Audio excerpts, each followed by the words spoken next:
Assalamualaikum warahmatullahi wabarakatuh. Di sini kami dari kelompok 7 akan menjelaskan materi matematika fungsi linear. Perkenalkan, saya Muhammad Dika Alfasya. Saya Rafli Abid.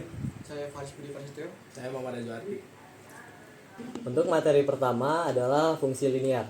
Fungsi linear merupakan istilah untuk fungsi garis lurus yang merupakan fungsi kurva geometrik yang paling sederhana. Fungsi linear memiliki bentuk umum. Y sama dengan mx tambah c, dengan y sebagai koordinat sumbu x, m gradien kemiringan garis, x koordinat sumbu x, c dan c itu adalah konstanta. Konstanta m, y dan x merupakan variabel yang selalu berubah nilainya, sedangkan m dan c merupakan konstanta yang selalu bernilai tetap. Nilai m terdapat 4 kemungkinan, yaitu positif. Jika nilai m positif maka kurva garis lurus condong ke kanan. Negatif, jika nilai m negatif maka kurva garis lurus condong ke kiri.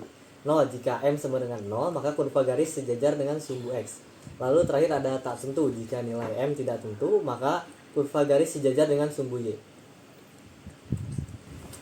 Konstanta c, sedangkan untuk nilai c merupakan penentu titik potong, memiliki 3 kemungkinan, yaitu positif, titik potong garis pada sumbu y positif, negatif. Jika nilai c negatif maka titik potong garis tersebut pada sumbu y negatif. 0, jika nilai c 0 maka titik potong garis tersebut pada titik pusat sumbu x.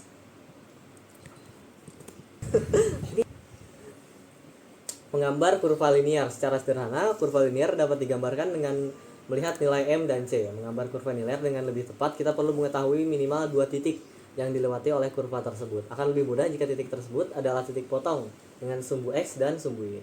Titik potong dengan sumbu y, x sama dengan 0, y sama dengan c. Titik potong dengan sumbu x, y sama dengan 0, x sama dengan min c per m. Di sini akan ada gambar sebuah garis dengan persamaan y sama dengan 2x plus 5. Garis tersebut memiliki titik potong dengan sumbu y, x sama dengan 0, y sama dengan 5. Lalu sumbu x, y sama dengan 0, x sama dengan min 5 per 2 atau min 2,5. Selanjutnya kita gambar titik tersebut pada bidang koordinat dan menarik garis antara 2 titik tersebut. Penjelasan metode, rumus penentuan persamaan garis. Jika diketahui 2 titik x1, y2 dan x2, y2, di sini dapat kita lihat y min y1 sama dengan y2 min y1 per x2 min x1 dalam kurung x min x1.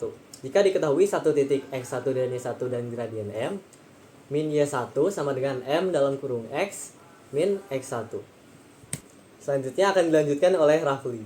Nah, selanjutnya ada pertemuan dua kurva. Pertemuan dua kurva dapat terjadi 3 kondisi, yaitu satu pertemuan pada satu titik. Kondisi ini dapat terjadi jika gradien kedua garis berbeda. Kedua, pertemuan pada setiap titik. Kondisi tersebut dapat terjadi jika kedua garis berhimpitan atau nilai m dan c sama. Dan ketiga, tidak bertemu pada satu titik pun. Dua garis tidak dapat bertemu jika kedua garis tersebut sejajar, yaitu nilai m sama tetapi nilai c berbeda.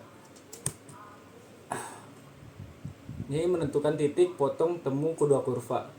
Jika kita mempunyai dua buah garis lalu kita ingin mendapatkan titik potong, maka untuk mencari titik potong dapat melakukan eliminasi atau substitusi.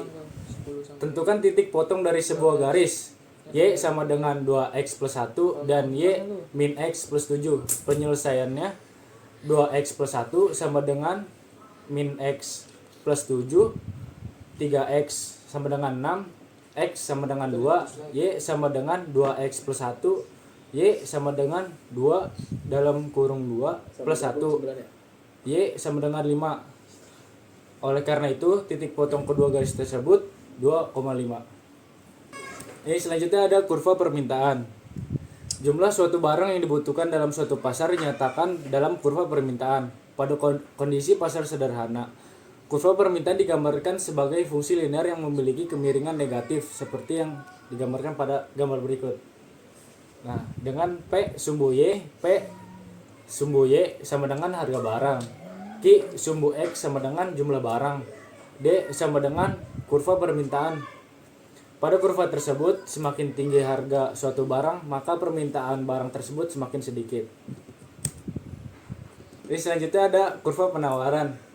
Kurva penawaran menggambarkan banyaknya barang yang ditawarkan pada suatu pasar.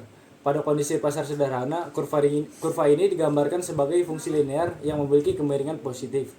Gambar kurva tersebut digambarkan sebagai berikut. Dengan P sumbu Y sama dengan harga barang, Q sama dengan jumlah barang, S kurva sama dengan kurva permintaan.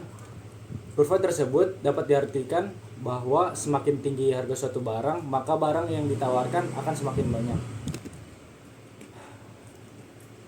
Ini selanjutnya ada keseimbangan pasar. Titik keseimbangan pasar dibentuk dari dua buah kurva, yaitu kurva permintaan dan penawaran. Titik keseimbangan menggambarkan titik yang terrealisasi di pasar yang menentukan jumlah barang dan harga barang yang disepakati melalui mekanisme pasar. Lalu materi selanjutnya akan dilanjutkan oleh Faris dan Aswardi.